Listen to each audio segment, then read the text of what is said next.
Nice. Welcome, everybody. Welcome, welcome, welcome. Jordan, good to see you. Val, hi. Welcome, everyone. While we wait for everyone to filter in, I would love to see in the chat where's everyone joining us from. I have a guest today, guys. In fact, let's bring her on. Her name is Dori Spade with Call To Action LLC. Hi, Dori. How are you? Hi, Steve. Hi, everyone. So glad you could join. Yeah, yeah. So here's the deal, guys. Welcome to office hours. We've been doing this for months now, so uh, many of you have. This isn't your first rodeo, so um, I thank you for your continued attendance. If you are new, these are going to be highly educational webinars. I'm going to take like 30 seconds to tell you about alternative payments here in a moment. I'll give Dory a few seconds to talk about what she does. And then the rest of the time, we're really going to just talk about like learning stuff.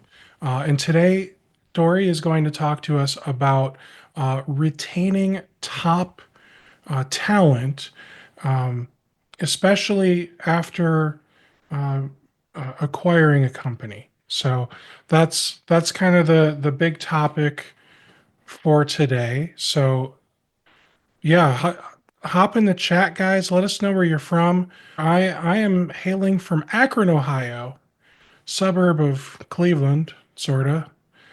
Dory, where are you from? I'm from outside the Boston area, and Okay. I would love to not only hear where people are from, but if they want to share in the chat, if they have what side of the acquisition they've been on, if they have been engaged in any acquisition. Would love to Yeah. get an idea of what experience they're coming from as well. So, I, to share. I gotta say, that is a great question. So have you been part of an acquisition? If so, what side of the acquisition were you on? Did you acquire the company? Were you part of an acquired company? Were you an executive? Were you just one of the lowly peasants who work for the executive? I'm kidding, guys. Nobody's a peasant here. Um, all right. So what I'm going to do, I'm going to dive into what alternative payments does. Dory will dive into what she does, and then in a little bit, in like 20 minutes or so, we're going to take a quick break, long enough for me to let you know I've started a poll. Alternative payments is an accounts receivable automation platform for MSPs. That's a lot of big words. So what that really means is we give MSPs a payment portal so that way your customers can use that to view and pay invoices. You or they can also set up auto pay so that way the MSP gets paid on the due date, or maybe you can even twist their arm and get paid before the due date. Who knows? When we look at the data on our platform, MSPs that have clients that pay by check outside of the platform are paying on average 34 days after the invoice gets sent out. We get MSPs paid on average in 6 days after the invoice is sent out. So that's what we are all about. We are all about speeding up cash flow. Dory, how about you? What about your company? What do you do? Yes. So, as Steve, thank you very much. As you had said, today we're going to be talking about retaining top talent post acquisition. It's a mouthful. Every time I practice it, I think it's just as hard as actually retaining top talent. But Mhm. before we get into that, I would like to share with you a little bit about myself. Again, I'm Dori Spade. I was in the MSP industry for over 17 years. During that time, I worked with MSPs ranging from around $8 million in revenue to over $100 million in revenue. And I led post acquisition integration. I rescued some regions from the perils of acquisition that weren't going that well. I built teams that have really set the standard within the organization, and it was just a great experience. But today I started my own consulting company called Call To Action, and I help MSPs grow and scale through leadership coaching, workshop series, and continuous improvement programs. So at the end, if anybody has any interest in reaching out and learning more about my coaching, that would be awesome. You can check out my website at calltoactionllc.com, or the easiest thing to do is just reach out to me on LinkedIn. So that's a little bit about me. Awesome. Thank you. You wanna just dive right in? Absolutely. So again, thank you all for being here. Why is this important? This topic really important? So client attrition is known to be staff attrition is known to be very tied to client attrition as well. Mm. So not only is it important in many other ways within the organization, which we're going to cover, but I always like to start to, where is it going to have the impact on the bottom dollar? So it's known in the industry that average client attrition with a stable team runs around 5 to 7%. Moderate staff turnover can go around 10 to 15% client attrition. And if you have high staff turnover, you may see as much as 20 to 30% client attrition. So you can see that that has a really big connection to what's going on in your business and being able to grow in your business. I've worked with clients that had, a 20% growth goal, but then took a step backwards, losing clients, and really had to work really, really hard just to get to where they were before they lost clients. So I think one of the keys to the success of that is certainly retaining top talent. We can see by this graph just a really quick snapshot of what that might look like and how client loss can impact revenue and valuation. So I'm going to go through this like an example.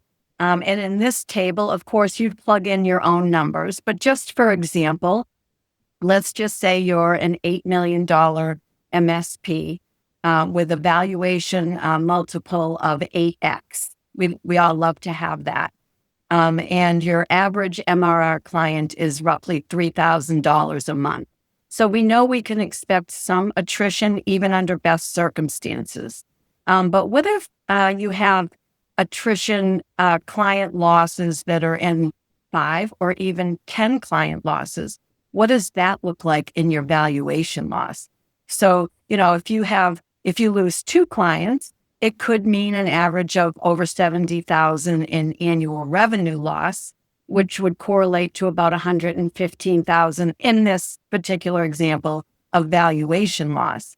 But what if you lost 5 clients? Now you're talking about upwards close to $300,000 in valuation loss or more if you're losing more clients. And unfortunately, I have seen that happen.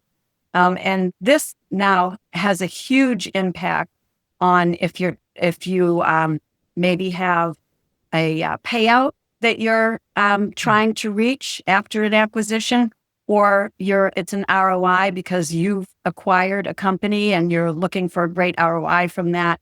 And this really eats into that. So financially speaking, these are some of the reasons why it's really, really important to retain talent in order to retain clients. That just seeing that, like, oh, here's your valuation loss just from losing X number of clients, like, that's eye-opening. It really is. And it's something that we need to pay a lot of attention to when we're looking at either being bought or selling. Hmm.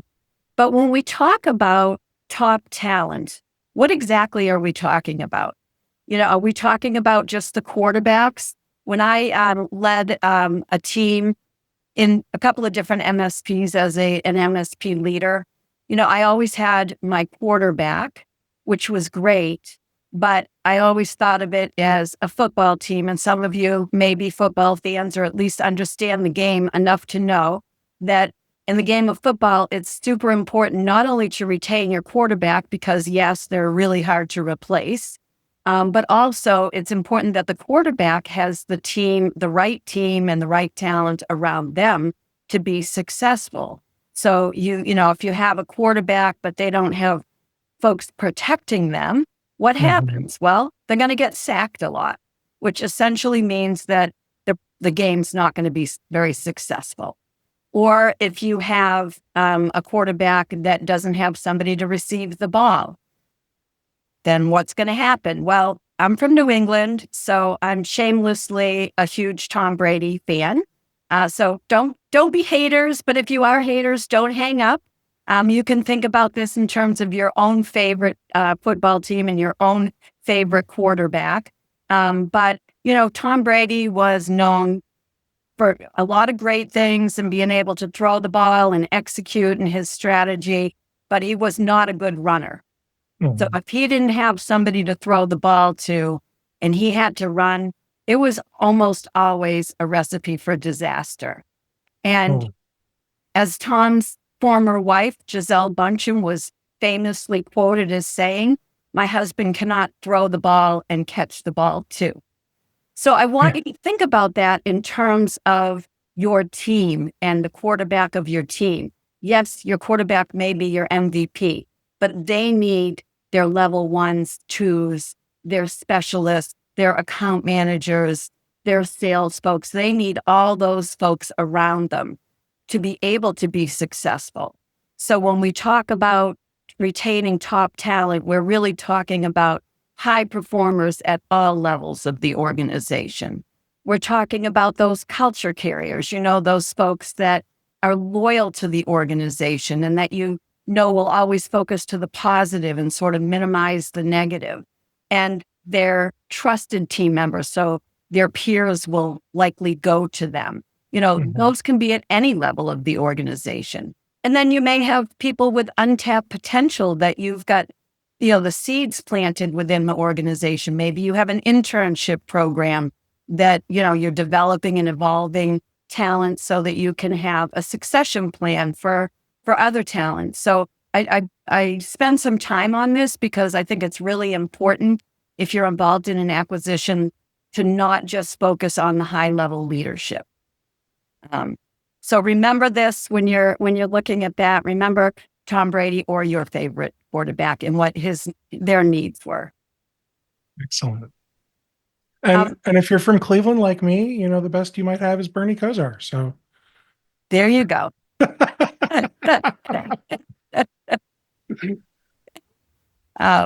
We all have our favorites, right? Yeah.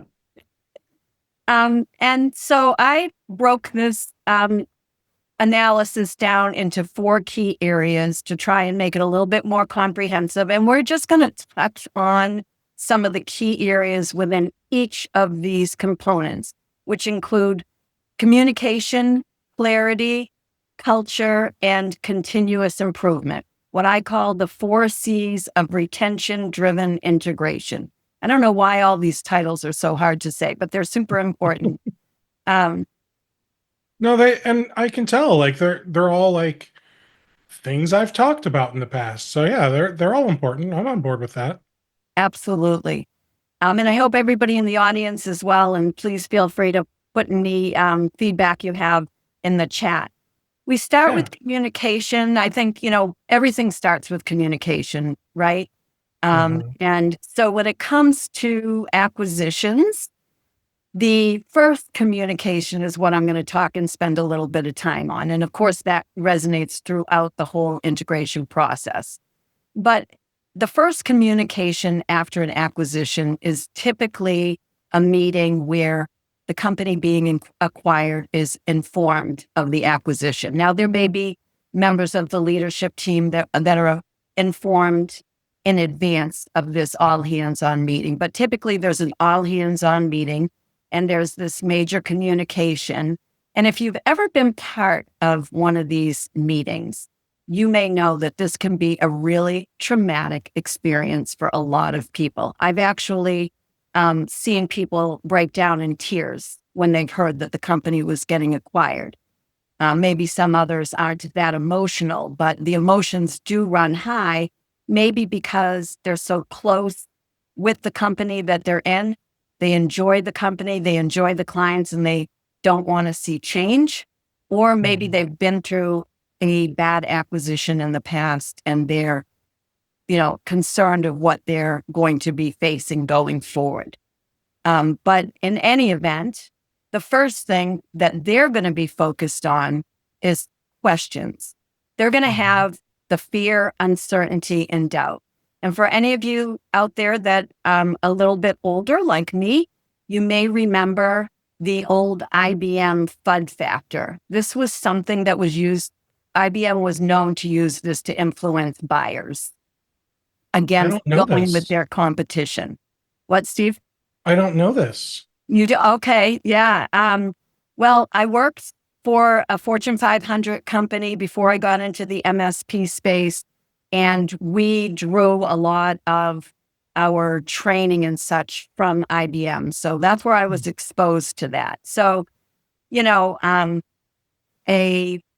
idea of the fun factor in our industry may be talking about a competitor and saying, gee, I know a lot of companies that have left that competitor because Oh. they didn't have good response time or something like that. It's the FUD factor.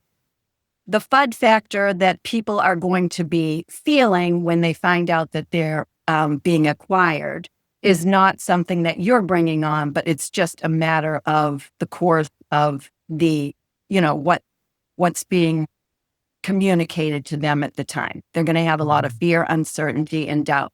And they're going to have a lot of questions about, am I still going to have a job? Will my role be the same? Who will be my boss? Will I still have an office to go to, or will I still be able to work from home? What will my title be? There's so many questions like swirling around in their head. And this is really, really common. So it's important from the company that's doing the acquiring to have a really well planned out meeting for that first announcement. And this is basically going to set the tone for the whole acquisition integration, which is why I like to spend a lot of time on it. I think, it's very important that you're going to share the excitement with them about the acquisition. You're going to share maybe the big picture view of what your vision is down the road, some short-term examples of what your expectations are. Some companies will address right up front, we don't plan on having any layoffs or things like that, what your goals are. And honestly, Steve, and to the audience, most companies that have acquired before do a pretty good job of this sort of standard agenda. Yeah, I would imagine that, you're going to make an acquisition, and you're going to make mistakes, whether it's in communication or one of the other big C's that we're going to talk about, and you're gonna you're gonna make notes, and because this isn't going to be your first acquisition. If typically once you make an acquisition, you are more likely to make another acquisition and continue making acquisitions, or at least that's the impression that I have. Yeah, I think you're absolutely right on that. But also looking at this from maybe somebody who's looking to sell their MSP, and they Sure. may be part of planning this first meeting. And they may only go through one acquisition in that case, or may not have been through an acquisition. So the standard Right. protocol, I think, is great.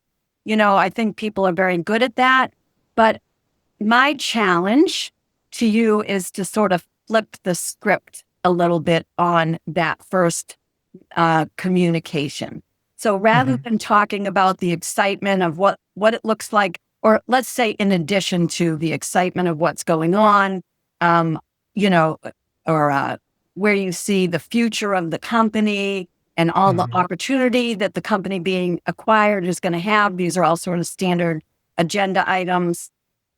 Flip the script a little bit and how about if we looked at the employees that we're talking to as customers, internal customers versus external customers, which we do talk about our folks as internal customers.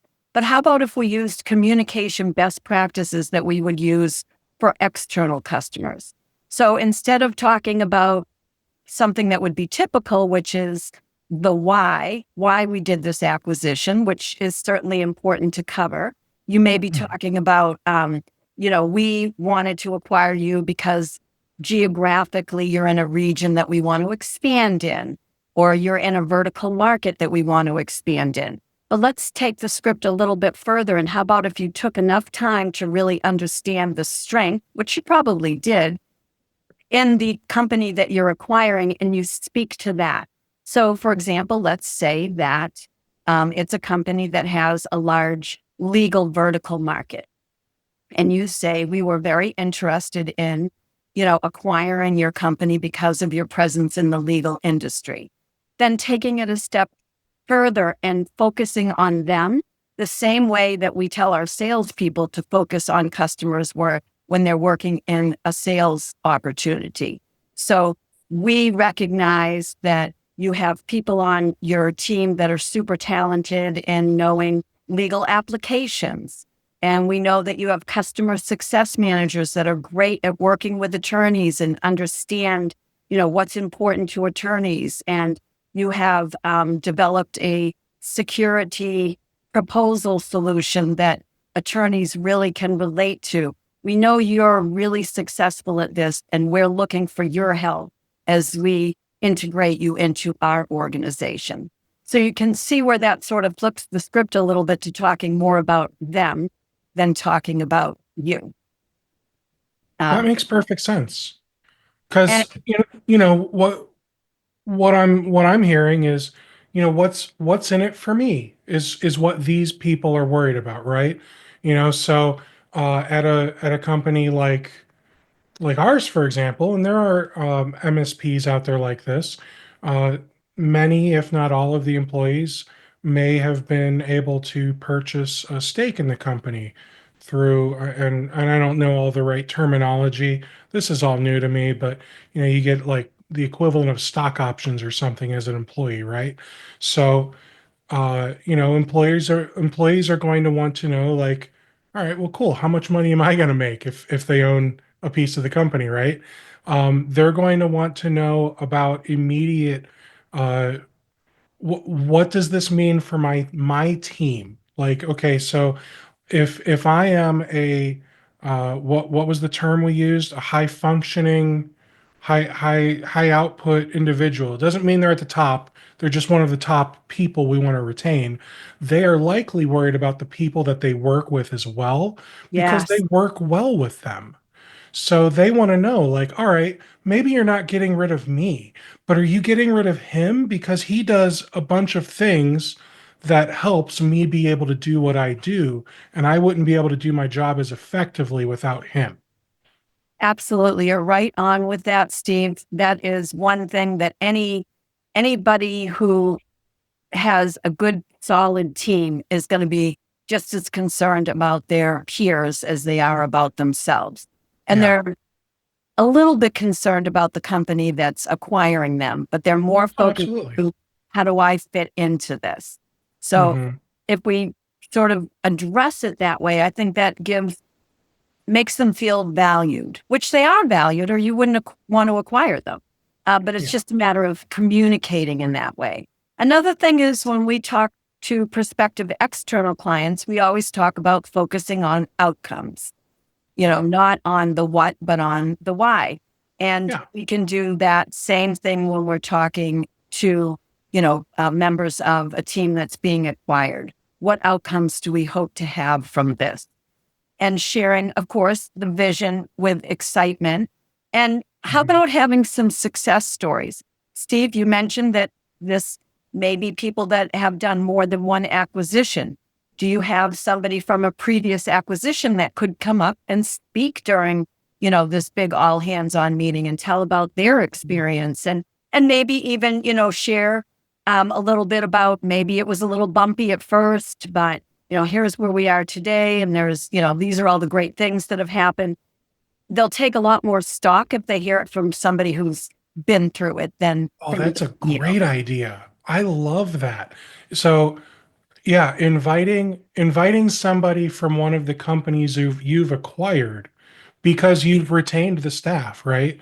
Inviting one of them to come up and say, "Hey, look, I was a peasant just like you. No, I'm sorry. I keep calling Get in people trouble. peasants. I'm gonna get in trouble. But hey, look, I was an employee at a company. We got acquired. We were the first one, so we had these little bumps here and there. But the company learned we're gonna do this one better. And this is what I can tell you our vision is for your future at this new company you'll be at. Like, that's Absolutely. fantastic. Absolutely. And then this next one, Steve, follows right in line with what you just said, using unrecognizable versus recognizable language. So you just said all this is new to you. Well, what happens a lot when organizations are communicating to the company being acquired, they will tend to use industry language that not everybody understands. So they may talk about things like EBITDA, profit margins, shares, this, that. And really, not everybody understands that language. But how about if we use recognizable language? So Yeah. everybody in MSP knows what the onboarding process is. If I talk to you about, the onboarding process, you pretty much have a vision in your mind of what that means. So how about if you talk about, instead of, these big industry terms that not everybody knows, if you talk about the timeline. Well, we expect that we're going to, in the next 30 days, we're going to put our tools onto your systems. We're going to set you up in the help desk. We're going to do this. We're going to do that. That timeline, the cadence of meetings. Mr. Customer, we're going to meet with you every week for the first, month. And then we're going to start meeting with you every other week for the, months 2 and 3. Like, these are things that they're going to feel comfortable with. So if you bring that language of what your integration plan is to that level, that's going to really put them at ease. Hmm. And next steps, very, very, very important. And this is just one aspect of communication, but hopefully the listeners will be able to glean from this how they can continue this type of communication during the whole integration process. So we're going to take a quick moment. I'm going to launch a poll. We don't do anything nefarious with the poll results. We're not adding you to some sales cycle. We just want to get to know you better so we make sure we are providing the best content for our audience. One last thing I'll say, Dory, we're about halfway through. How you doing Okay. on your slide deck? Okay. I'm doing well. I'll keep it moving forward. All right, here we go. The second C is clarity. So clarity is very important because it helps build confidence. If you're a Mhm. parent, you understand that kids need to have clarity. If you're an employee, you understand you need clarity in order to understand what's going on in the organization, but also how do you contribute with the organization? I've had situations in acquisitions where people didn't understand how their role mapped to the new company. And so there's all this, you know, uncomfortable situation of, how am I going to continue to contribute as I have been in my current company? So clarity is very important, and it can be simple things. Make sure that you have an org chart ready for them so that they can go back and look at, who are all these people that are now, leading this organization. So clarity, again, it will stay and remain important throughout the whole process. But how do you start with clarity? Because it's just this huge topic, right? Mhm. One way that I recommend is that we look at each individual framework within your MSP and develop a playbook or a roadmap of how you're going to integrate one company into the other company in each of the key areas. So there may be some other ones that you have that I don't have here, but this is kind of common MSP frameworks. So let's just take account management for example. A lot of times what happens in acquisitions is they'll pool the customers, and they may say, okay, we have a really tenured client success manager in this location. So we're going to peel off, the top 10% of clients, and we're going to give them to this person to manage. Well, what if managing them was different in company A to company B. Where's the consistency on the client side for that? If you've been used to, you have clients that are used to, maybe you did a quarterly business review, maybe you did an annual IT roadmap and budget, but the other aspects of the company don't do that. It's really important that you build consistency in those processes. And in doing so, you're also going to uncover areas where there are gaps and areas where there may be overlap. So I just suggest taking a very process-driven approach to making sure that you have clarity in the plan. And then another common question is, how fast do you roll out changes? Mm-hmm. So, this is something that I think a lot of people struggle with. I will share with you that in one of my MSPs, I was responsible to integrate the professional services and managed services team into the larger entity. And that meant integrating a new RMM.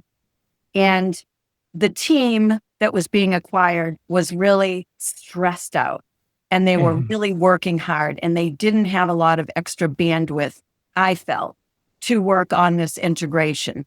So I made the decision to hold off on the integration of the RMM tool because I thought I was doing what was best for them. But in fact, it turned out to be a real source of frustration for those folks because they didn't have visibility into all the clients, and other people in the organization didn't have visibility into our clients. And so I really learned a lesson there that sometimes you have to think about it. You want to balance urgency with readiness, but sometimes you just have to push it forward so that everybody gets on equal footing and equal ground and everybody has access to the same information. I had a client success manager that really was great at advocating for change and pushing the organization forward. And the quicker they went forward, as long as they were trained and ready, that the more organized the whole company was and the better service they were able to provide to the clients. So that's a really big one. Think about it and make sure that you have somebody who's a strong advocate for change helping you out. Yeah, and one thing I want to add is when it comes to integration, I'm sure the speed is important, but I think more important than the speed is the planning and organization Yeah, of all the steps needed. Because as long as everybody's aware, like, all right, so we still have to transfer the ownership of the domain name, and we, like all these little steps, like, sure, it might be 5 or 6 months out before we do that. The domain doesn't expire for 3.5 years. We can wait a little bit as long as that executive or leadership person is still on the team, and I don't know, whatever the contract stipulates, that way we can make sure we can get to that information. The timeline, I think, is less important than the communication and organization of how you approach the integration, and just making sure everybody is on board, and making sure that um you guys are going to mess something up. It's just going to happen, yeah, especially if it's your first one. So you can't plan for everything, and it's okay that you make mistakes, but you also need to, like, build in some ability for you to correct those mistakes into this absolutely. plan too. Absolutely. And we just don't want to put people on the hook that have to answer to customers' questions. Because one thing we all know about at least engineers, but I think this goes across the board as well, they do not like to be on the hook to have customers ask questions that they don't know the answer to. Oh So yeah. we need to arm them.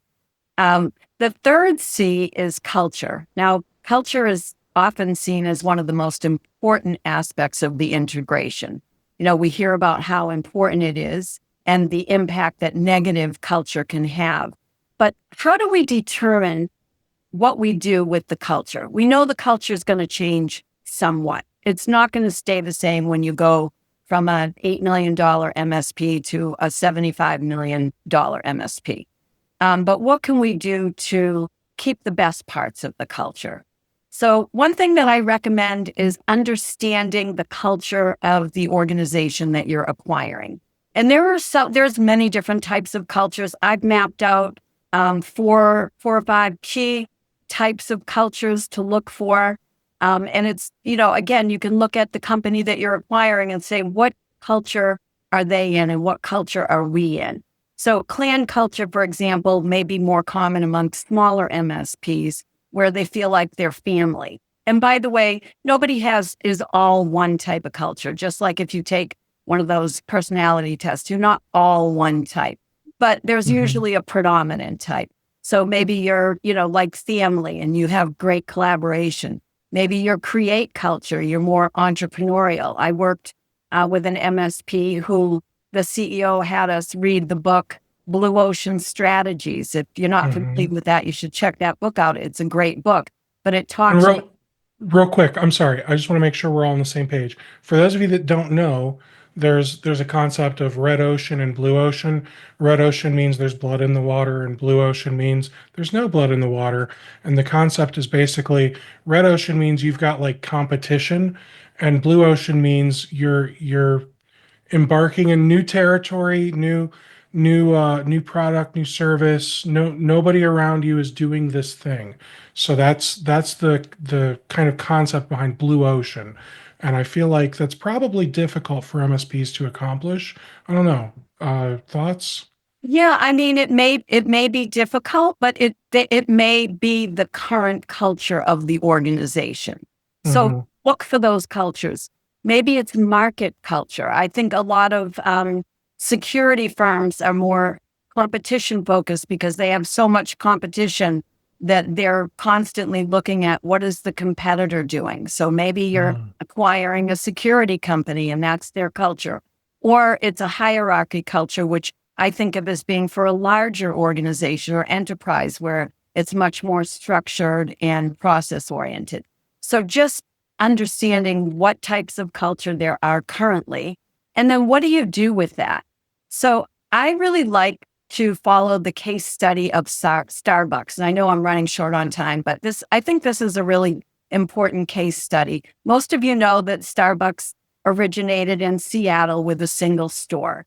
And in 1987, a gentleman named Howard Schultz, acquired the company, and he had a new vision for the company. He took it after the European coffee house model, where people will have a place between home and work.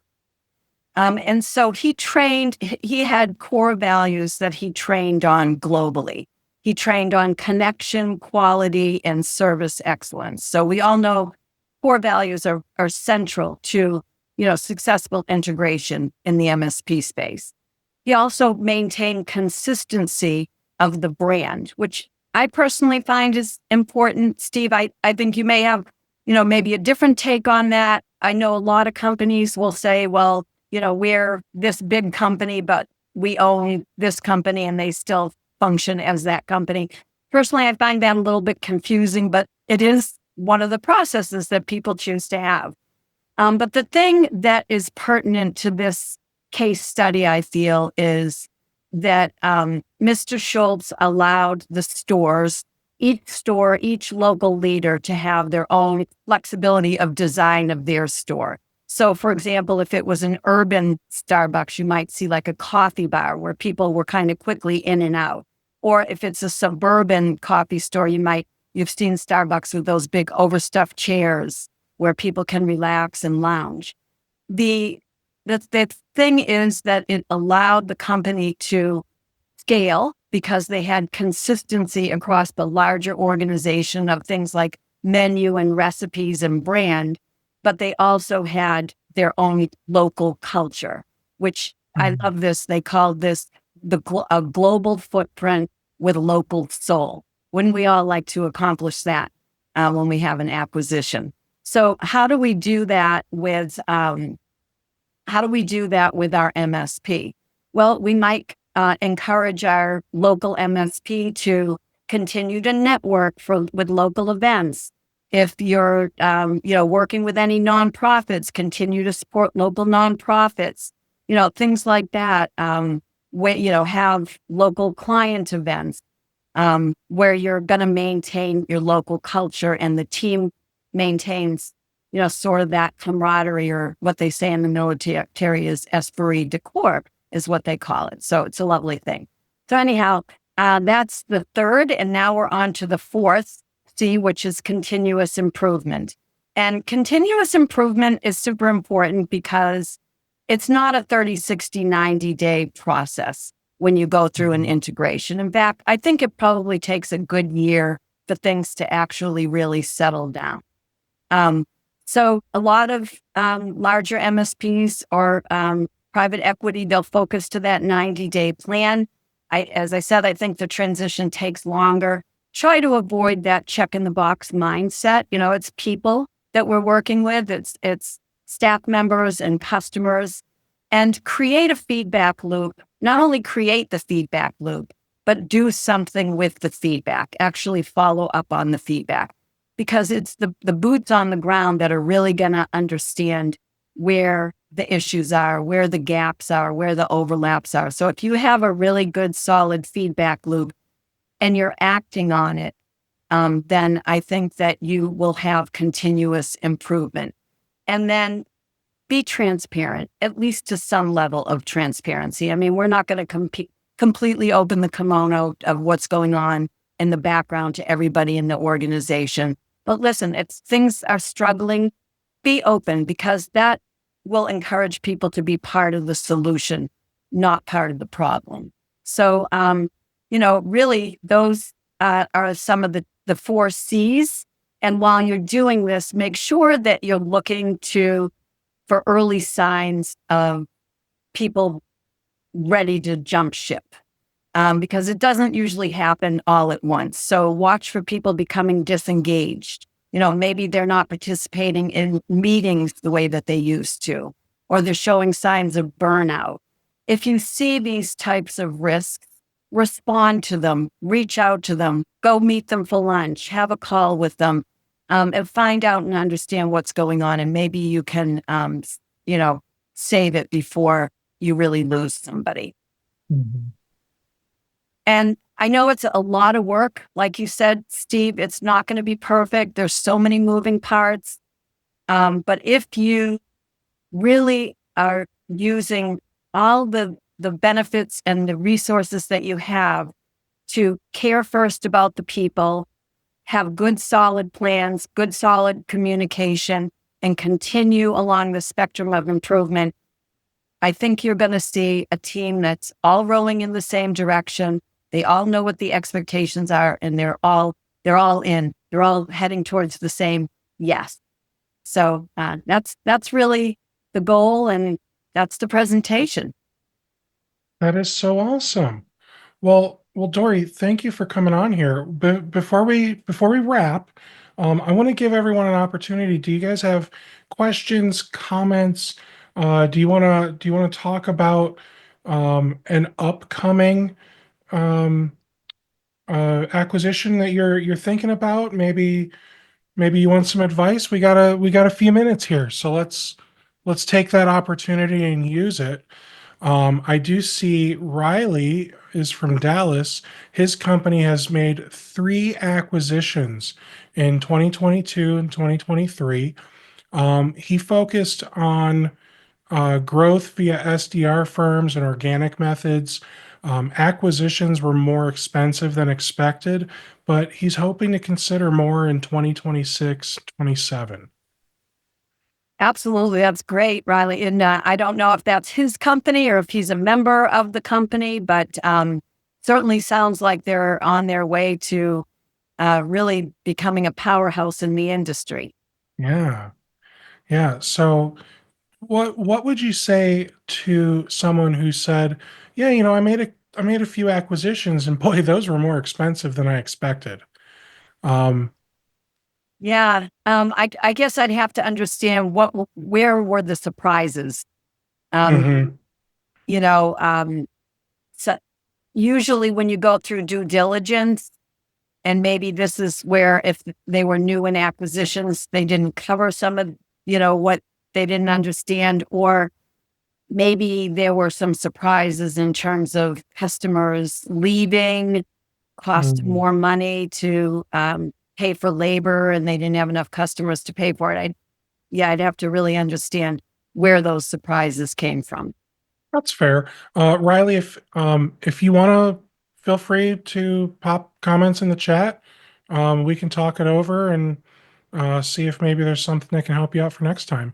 Val would love to hear some comments about dealing with likely layoffs. That's a good point because, especially when you start to integrate teams, there's going to be overlap. The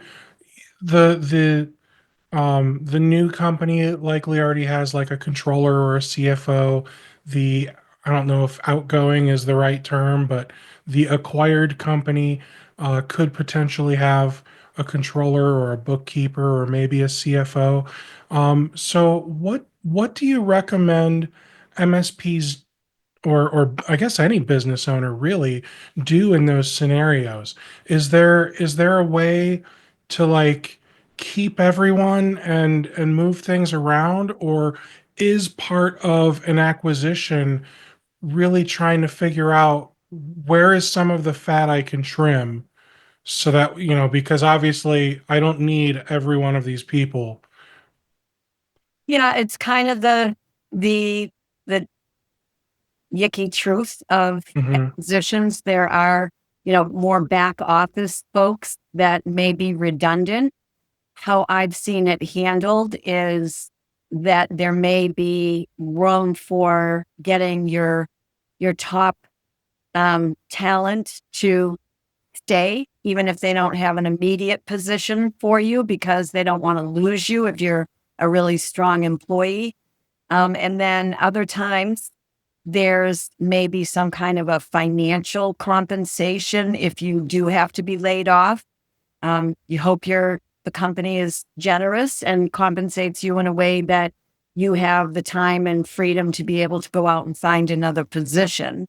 That's kind of worst case scenario. I've not seen any acquisitions where they laid people off and weren't thoughtful and mindful of helping them through the next step. Maybe they got a notice like we're going to pay you for the next month or 2 months, or you got a little bonus, whatever is some of the things I've seen.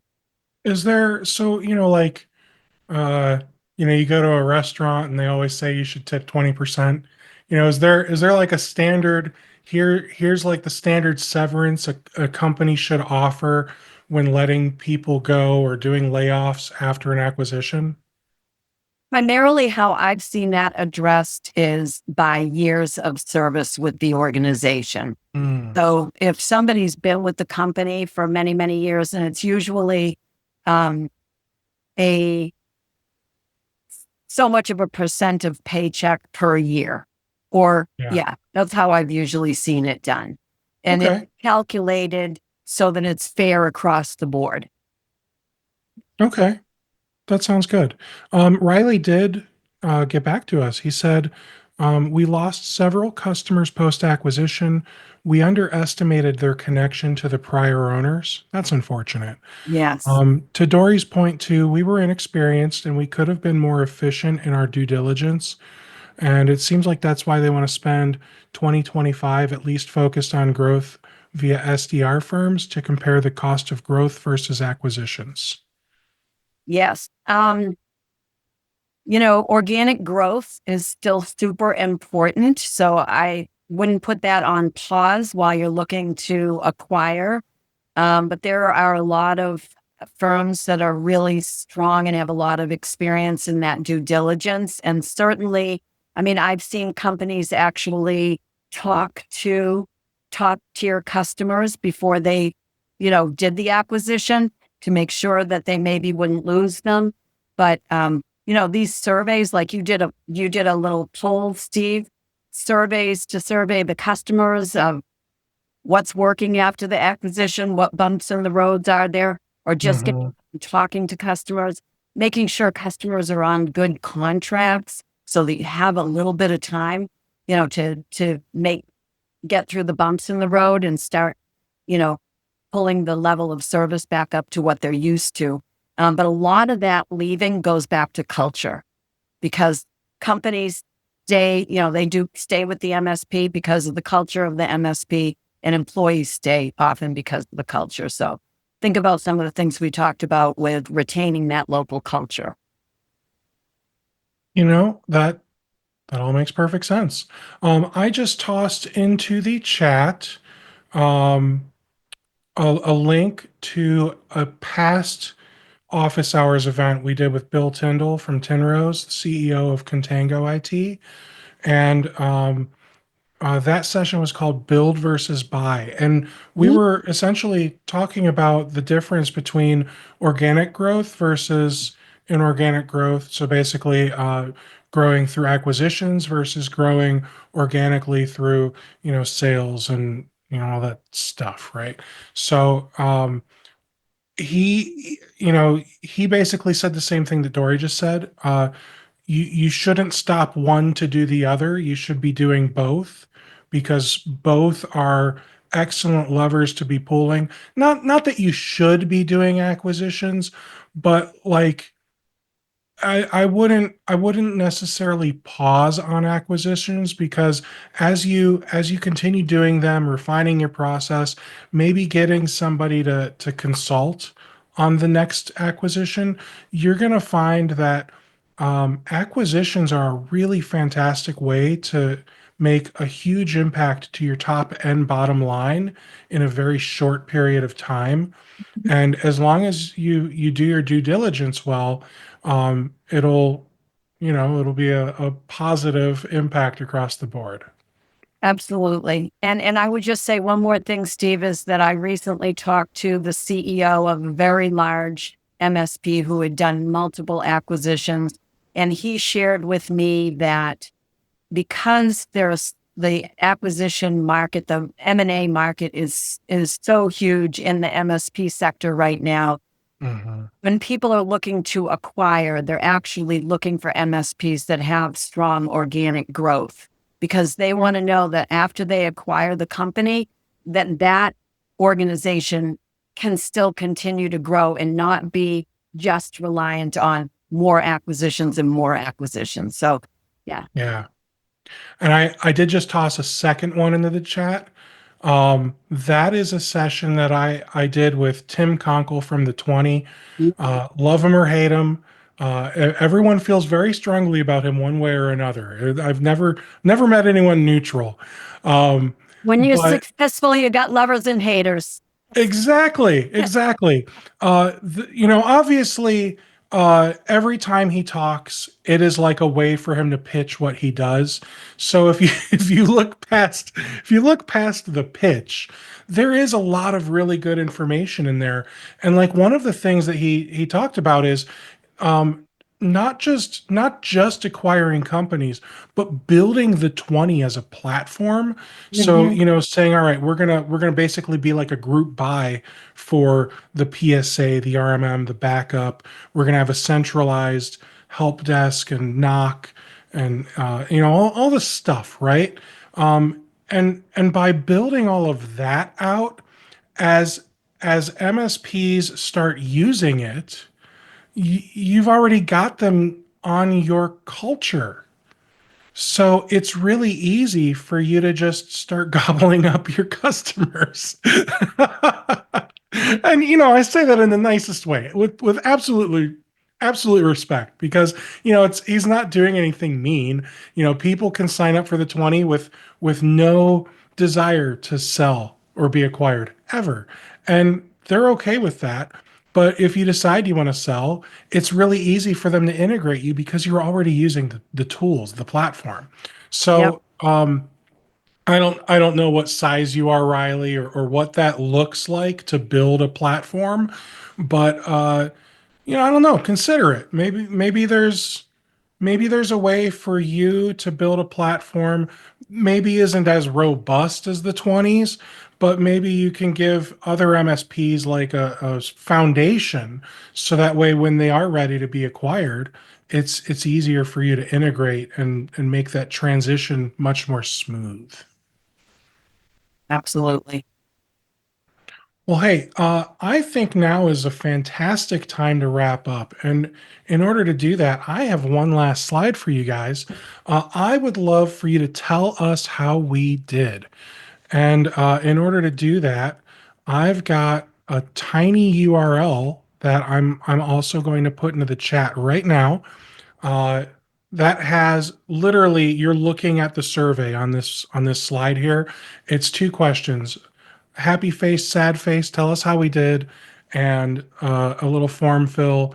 What can we do to improve this the next time? Yeah, I So would love to have feedback.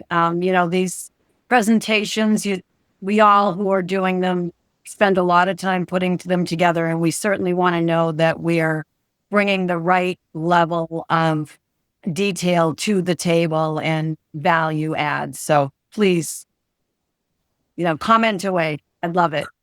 couldn't have said it better myself. This like she said, these we spend a lot of time putting these together, not to make you feel bad or anything. Where all we want is you to answer a couple questions, so that way we know how to use our time effectively Yes, to build these out even better next time. absolutely. So please do that. If you guys have any questions or anything that we weren't able to get to, pop them in that form field on the how we did survey, and I'll pass that information along over to Dory, and you two can keep the conversation going. Yes, feel free to reach out anytime. It doesn't cost money to chat. Absolutely.